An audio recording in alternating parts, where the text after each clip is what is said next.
les différents types d'arthrose. Donc pour comprendre, il y en a 4, hein, mais pour les comprendre, il faut d'abord comprendre comment le cartilage est fait.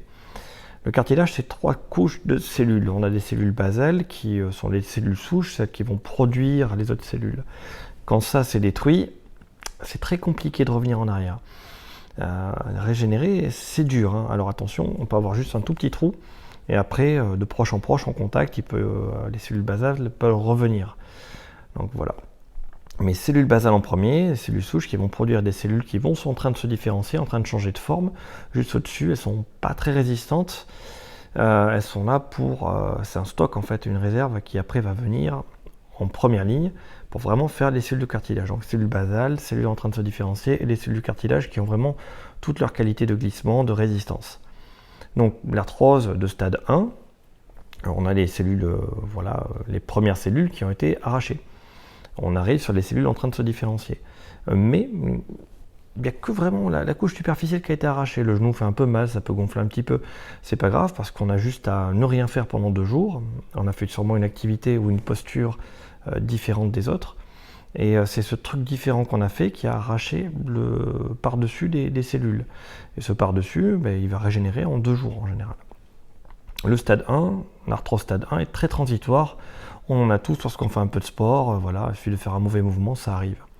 Le stade 2, là, on va vraiment commencer à arracher la première couche, et la deuxième, on commence.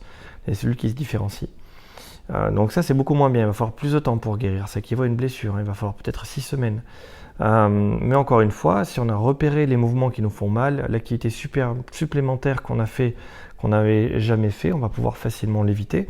Et après, refaire une progression pour gagner les capacités qu'on a perdues suite à cet effort-là. Donc un arrêt de 2 à 4 jours et une reprise progressive. Le stade 3, c'est beaucoup plus dur.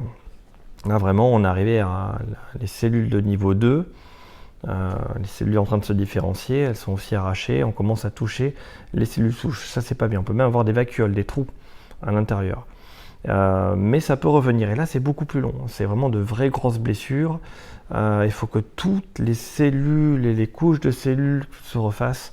Là on peut être sur 3 à 6 mois pour vraiment aller bien.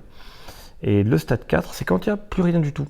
En général on voit aussi des ostéophytoses, donc c'est vraiment, il y a un trou depuis très très longtemps avec un vide et un creux, et à côté le genou va faire des pics à certains endroits parce qu'ils ne sont plus en contact avec rien et ils ne subissent plus jamais aucune pression. Ça, c'est un vrai gros problème. Donc voilà, 1, 2, 3, 4, 3 couches de cellules, une abrasion progressive.